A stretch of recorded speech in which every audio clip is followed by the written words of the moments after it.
Buongiorno, illustriamo oggi brevemente la sala di linguistica e letteratura.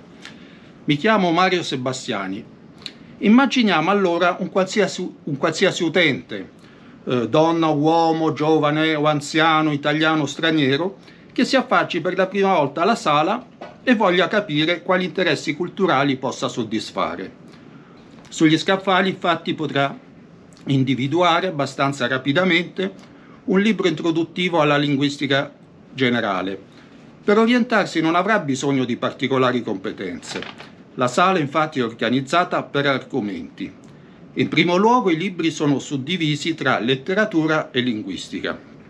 Per distinguerli è sufficiente osservare i cartellini che sono incollati sul dorso dei libri e che recano scritto il codice per collocare i libri nei punti giusti sugli scaffali. I cartellini di letteratura hanno una cornice arancione, quelli di linguistica una cornice celeste. Quindi, una volta giunto nella zona dei cartellini celesti, l'utente dovrà solo camminare lungo gli scaffali fino a giungere alle opere generali.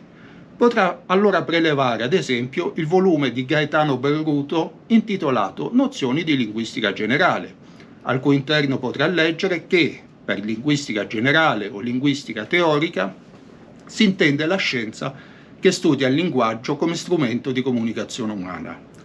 Quindi la linguistica è una scienza. E in effetti, come accade per tutte le discipline scientifiche, anche questa materia è oggetto di una cospicua produzione bibliografica specialistica. Nella sala questa produzione viene documentata soprattutto attraverso l'acquisizione dei volumi della collezione in inglese Trends in Linguistics. Questa collezione è edita da uno dei maggiori editori scientifici del mondo, De Gruyter, e i singoli volumi si riconoscono a colpo d'occhio per il caratteristico colore giallo. Se a questo punto volessimo approfondire la figura di Galileo, potremmo farlo passando dalla sezione di linguistica a quella di letteratura, più precisamente alla collezione intitolata La letteratura italiana, storia e testi, edita dall'editore Ricciardi. Qui infatti nel tomo primo del volume 34, intitolato Opere di Galileo Galileo, potremmo trovare una selezione di testi tratti dalle opere principali di Galileo, come il Sidereus Nuncius, cioè il Nunzio Siderio, il Saggiatore, il Dialogo dei massimi sistemi, discorsi intorno a due nuove scienze, insieme ad una selezione delle sue lettere più importanti, nonché a varie note critiche. Si tratta quindi di una risorsa bibliografica molto utile per un primo accesso al pensiero e alle opere di Galileo Galileo. Ma tenendo presente che l'opera di Galileo si interseca con quella di altri importanti studiosi europei, potremmo anche decidere di uscire dai nostri confini linguistici per studiare questi altri autori. Ad esempio potremmo decidere di studiare i testi e le opere di Cartesio, il quale condivise con Galileo una scoperta fondamentale, cioè, come scriveva negli anni 60 del secolo scorso il biologo premio Nobel Jacques Monod, Galileo e Cartesio, formulando il principio di inerzia, non fondarono solo la meccanica ma anche l'epistemologia della scienza moderna, abolendo la fisica e la cosmologia di Aristotele. E allora, per accedere al pensiero e all'opera di Cartesio, troveremmo disponibile, sempre nell'area delle letterature, il 40° volume della ricca collezione francese denominata Bibliothèque de la Pléiade, ovvero Biblioteca delle Pleiadi. Questo volume contiene infatti un'ampia selezione di testi tratti dalle principali opere di Cartesio.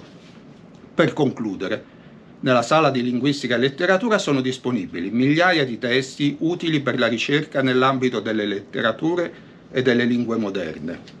Le letterature documentate sono soprattutto quelle occidentali, in primo luogo quella italiana. Per quest'ultima, in particolare, sono presenti edizioni nazionali e collezioni dedicate agli autori maggiori.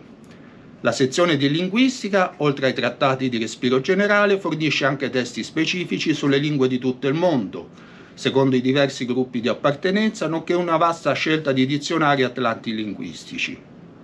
Concludiamo osservando che i codici di collocazione dei libri si conformano a regole alquanto complesse, che in parte si basano sul sistema di classificazione bibliografica denominato classificazione decimale universale e che in parte sono state elaborate proprio per questa sala dagli studenti del professor Tullio De Mauro, il massimo linguista italiano.